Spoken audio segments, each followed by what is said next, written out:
Reflection on John 18:1-27. It was Passover, so the moon was full. The air would have been fragrant with the freshness of spring, but the air near the brook Kidron must smell bloody, because on that day all the Passover lambs were killed in the temple, and the blood was poured on the altar. From the altar there was a channel down to the brook Kidron, and the blood of the Passover lambs drained away. When our Lord and his disciples finished the Last Supper meal, and after he had prayed for all believers, he left with his disciples and crossed the Kidron Valley.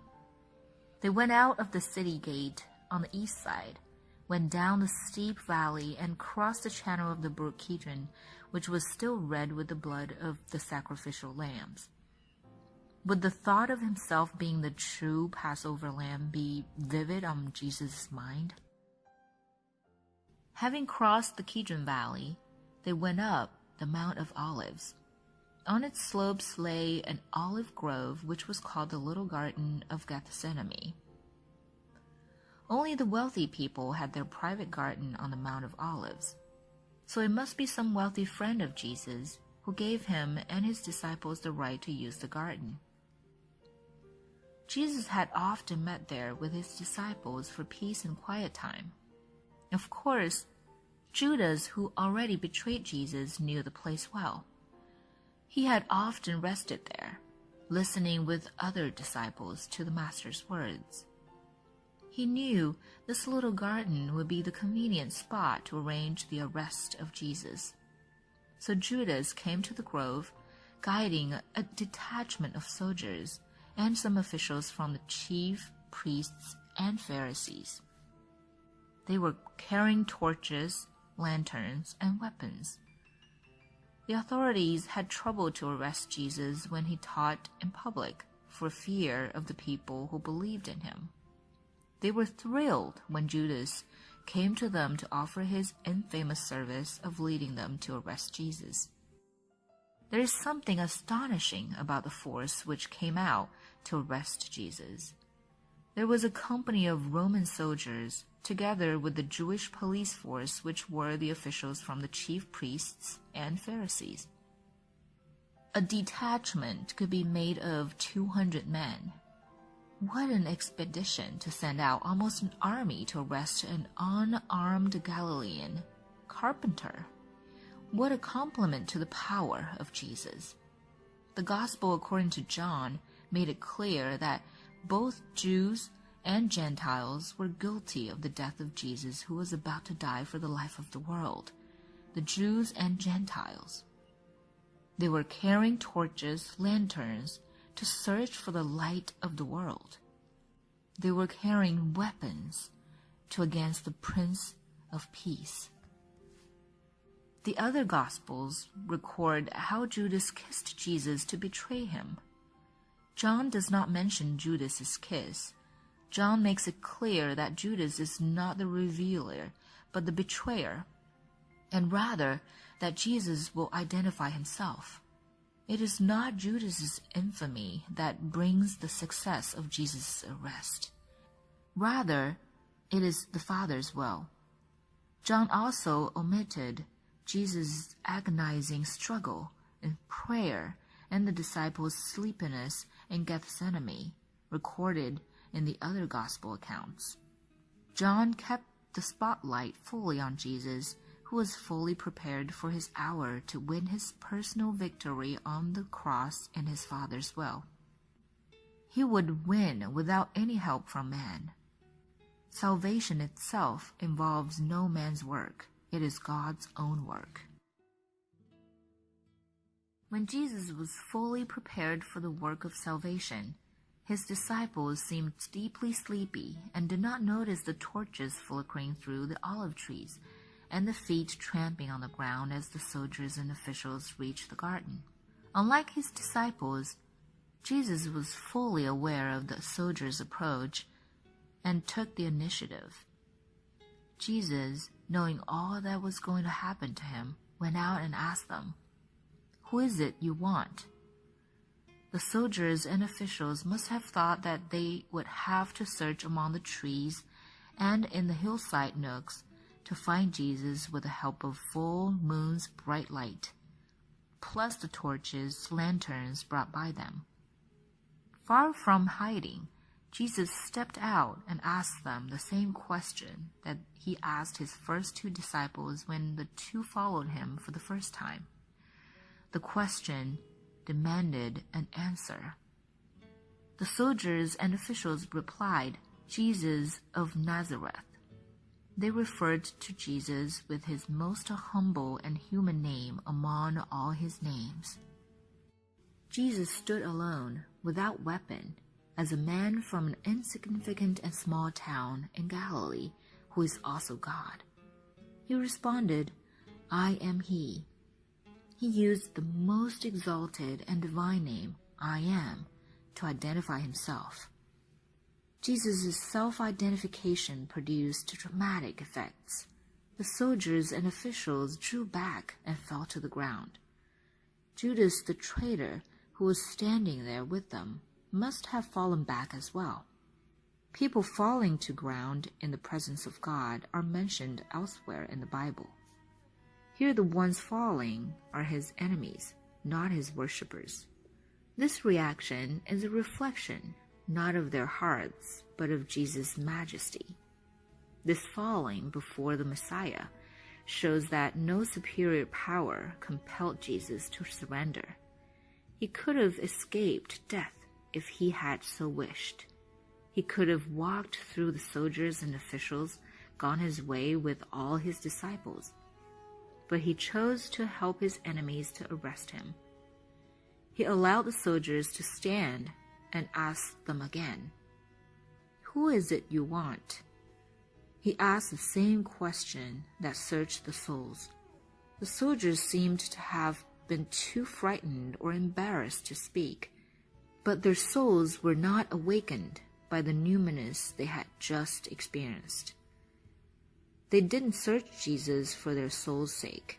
They were doing their job. They had their own agenda. So they said again, "Jesus of Nazareth." Jesus answered, "I told you that I am he.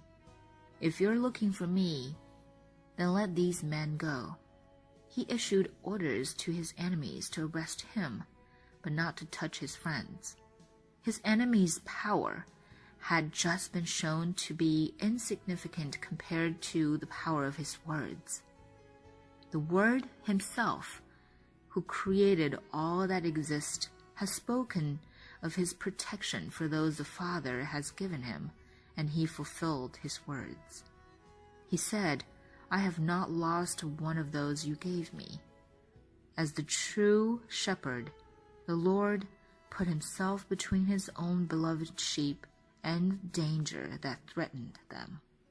Jesus' protective love for the 11 disciples is a glimpse of the sacrificial love he displayed at the cross for his believers. The soldiers seemed prepared to treat Jesus roughly to cover their shame of being struck to the ground by one man. The other Gospels record how panic swept through the disciples. Some asked, "Lord, should we strike with our swords?" Did the disciples count how many swords they had? Did they not see the many swords a detachment of soldiers and some officials carried? More importantly, did they hear their masters call for them to leave unharmed and for him to be arrested? Then Simon Peter, who had a sword, drew it and struck the high priest's servant, cutting off his right ear. Peter, one man, drew his sword against hundreds. He was soon to deny his master by his tongue, but at that moment he was prepared to take on hundreds all alone by one sword, for the sake of his master. You must never forget the sublime courage of this moment. Peter's rash act would have meant his death when he had hundreds of soldiers around him. But before the soldiers could respond, Jesus told Peter and the others, "Put your sword away." He stepped to the servant, touched his severed ear, and healed his wound. John does not mention that Jesus healed the servant's ear, since it has been recorded in other Gospels. But John does add that the servant's name was Malchus. Jesus' intervention undoubtedly accounted for Peter's not being arrested or killed on the spot. In Jesus' divine will, his 11 disciples all walked away free. He later commissioned them to confess that they were his disciples and friends, and gave their testimonies to the world. At the same time, the Lord refused to resist or to permit his disciples to resist his rest. He chose to obey perfectly all his Father's will. He said, "Shall I not drink the cup the Father has given me?" The image of the cup is used in the scripture to denote suffering, and in particular the wrath of God. Jesus Christ had come to drink for sinners the cup of God's wrath against sin. This was his Father's will, and nothing would sway Jesus from doing his Father's will. From the other Gospels, we know that all the disciples walked away and left Jesus alone to be handled roughly by his captors. Then the detachment of soldiers with its commander and the Jewish officials arrested Jesus. They bound him and brought him first to Annas, who was the father-in-law of Caiaphas, the high priest that year. Caiaphas was the one who had advised the Jews that it would be good if one man died for the people. It was intense humiliation to be taken prisoner, wrists bound with cords, surrounded by armed guards, called a lawbreaker, subject to the whim of brutal men. He allowed himself to be humiliated for us, who are real prisoners bound by our sins. He allowed his enemies to tie him up as a common thief, so he might set us free forever. Only John tells us that Jesus was brought first to Annas. Annas had been high priest, and the current high priest was his son-in-law Caiaphas, who suggested that it would be good for Jesus to die for the people. Annas remained the power behind the throne in Jerusalem. He probably was the most powerful of Jewish authorities at that time. John referred him as high priest, even though John was clear Caiaphas was the one holding the position at the time. The private trial took place in Annas' house during the night was a mockery of justice. The Sanhedrin could not meet before daybreak according to Jewish law, and the meeting place was not supposed to be in Annas' house. It was an essential regulation of the Jewish law that a prisoner must be asked no question which would incriminate him. Annas broke the very law which he supposed to keep, because he and his colleagues had been allied with the devil to attack the Son of God by no fair means. Jesus never had any hope of justice. Jesus gave his enemies the permission to be unfair, to be unjust to him. The world has judged Jesus, and in turn, Jesus has judged the world by every word he spoke. Annas first questioned Jesus about his disciples and his teaching. He seemed to want Jesus to incriminate himself as a false prophet, or at least as a false teacher. Jesus didn't mention his disciples at all, protecting them to the end. Annas violated the principles of Jewish law when he questioned Jesus. It was precisely of this that Jesus reminded him by saying, "I have spoken openly to the world. I always taught in synagogues or at the temple, where all Jews come together. I said nothing in secret. Why question me? Ask those who heard me. Surely they know what I said." Jesus was, in effect, saying, "Don't ask me those questions. Take your evidence about me in the proper and legal way by asking the people who heard me." They are the witness. Jesus' appeal to the witnesses of those who had heard him was basically a demand for a fair trial to assert his legal right. There was to be no formal charge until witnesses had been heard and been found to be truthful.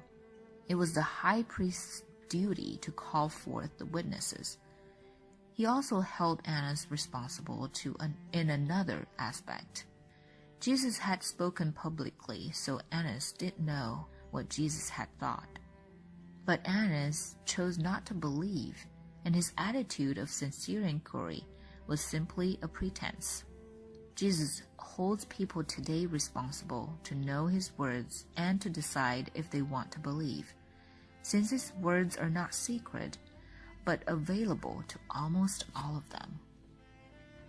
Annas and his men understood what Jesus meant, but they hated what Jesus said. One of the officials nearby struck Jesus in the face and yelled at him, "Is this the way you answer the high priest?" This action was both illegal and brutal. Jesus replied by stressing the issue of truth. If I said something wrong, testify as to what is wrong. But if I spoke the truth, why did you strike me? This question applied to all the opposition he had experienced throughout his ministry. His question was an act of grace extended toward a representative of his opponents. But Annas didn't accept the offer to reconsider the truth of Jesus. He was also indifferent to the way those under him treated Jesus. After Annas failed to examine Jesus, he sent him, still bound, to Caiaphas, the high priest. In John's Gospel, John weaves together the confrontation between Jesus and Annas and the confrontation going on at the same time between Peter and the people in the courtyard. Peter and another disciple, probably John himself, recovered from the panic that happened in Olive Garden. They returned to follow Jesus and his captors at a safe distance to the high priest's palace. We need to remember that all the other disciples had forsaken Jesus and fled. We must also remember that it was not Peter's failure, but his love for his master, which gave him the courage to keep him near Jesus when 9 disciples had run away. When Peter and John were at the door, John was known to the high priest. He went with Jesus into the high priest's courtyard, but Peter had to wait outside at the door. Later, John came back, spoke to the girl on duty there, and brought Peter in. John showed no concern about the servant girl's feelings regarding his relationship with Jesus, for he not only was admitted by her, but also came back to get Peter in. John seemed to be able to follow Jesus to go inside the high priest's house court. In this way, John had not missed much of the action and thus was able to bear witness to the whole story. His theme of witness is also the focal point of Jesus' exchange with Annas. Presumably, John returned to the room where Jesus was being questioned and left Peter alone. It might be Peter's association with John that drew attention to his relationship with Jesus. The servant girl on duty at the door asked Peter, "You're not one of his disciples, are you?" While Peter's attack with the sword might have made him fearful of being recognized, he was not in a position of legal difficulty, since there was no warrant for his arrest.